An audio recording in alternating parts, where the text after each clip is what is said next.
अक्षय तृतीयासाठी गोड पदार्थ बनवायचा आहे तर ही आंबा नारळची बर्फी ट्राय करा। अक्षय तृतीयासाठी केलेली आंबा नारळाची बर्फीची रेसिपी आवडली तर नक्की लाईक करा आणि घरचा सण या चॅनलला सबस्क्राईब करा। नारळाची वडी किंवा बर्फी खाल्ल्याच्या नंतर लास्टला ना ते खोबरं असं चरचरीत लागतं, त्याच्यासाठी इथे मी एक छोटीशी ट्रिक वापरली आहे, ते तुम्ही नक्की वापरून बघा। बर्फी बनवण्यासाठी इथे मी एक हापूस आंबा घेतलेला आहे, त्याला आपल्याला सोलून घ्यायचा आहे।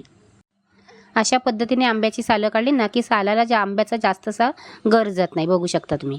परत आपल्याला सालाचा गर काढून घेण्याची गरज नाही आहे आणि याचे आपल्याला बारीक बारीक असे पीस करून घ्यायचे आहेत।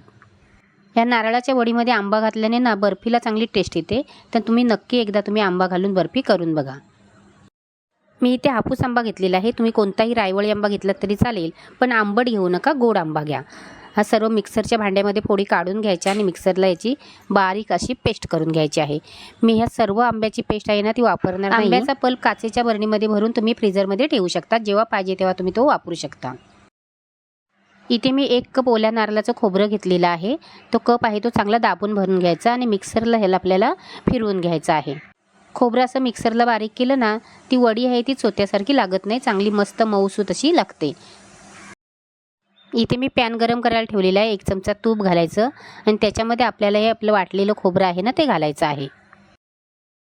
काही सेकंद खोबरं परतून घ्यायचं आणि त्याच्यामध्ये अर्धा कप आपल्याला साखर घालायची आहे। 1 कप खोबऱ्यासाठी अर्धा कप साखरेचं प्रमाण बरोबर आहे।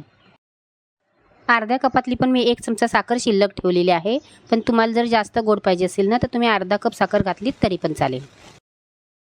2 चमचे त्याच्यामध्ये आंब्याचा पल्प घालायचा आहे। आंब्याचा पल्प जर जास्त घातलात ना तर वडी मऊसूद होते। 2 चमचे मिल्क पावडर घालायची आहे, पण मिल्क पावडर ना एकसाथ घालायची नाही, गुठल्या होतात, म्हणून थोडी थोडी घालायची, मिक्स करायची आणि उरलेली आहे ना ती परत घालायची। आंब्याचा पल्प जास्त झाला ना तर बर्फी आहे ती नरम पडते, घट्ट होत नाही, म्हणून आंब्याचा पल्प आहे तो 1 किंवा 2 चमचेच घालायचा, याच्यापेक्षा जास्त घालायचा नाही आहे। मिल्क पावडर तुम्ही तुमच्या आवडीप्रमाणे तुम्ही कमी जास्त करू शकता। मिल्क पावडरची जर कुठे गुठली झाली असेल ना तर अशी चमच्याने आपल्याला ती मोडून घ्यायची आहे।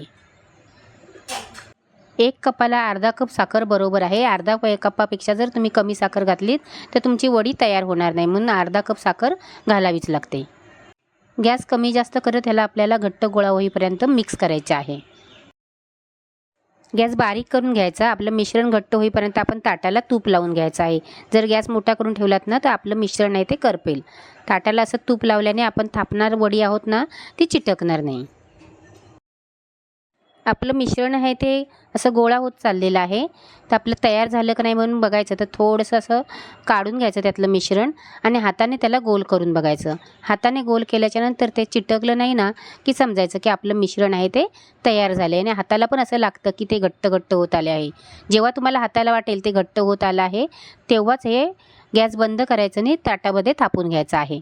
1-2-3 मिनटं मी अजून याला परतून घेणार आहे, किंवा तुम्ही त्याच्यातलं ना थोडंसं असं मिश्रण साईडला काढून ठेवायचं थंड होण्यासाठी।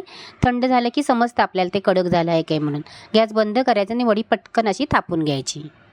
घट्ट करायच्या नादामध्ये एवढं पण घट्ट करू नका की आपल्याला त्याची वडी थापता येणार नाही।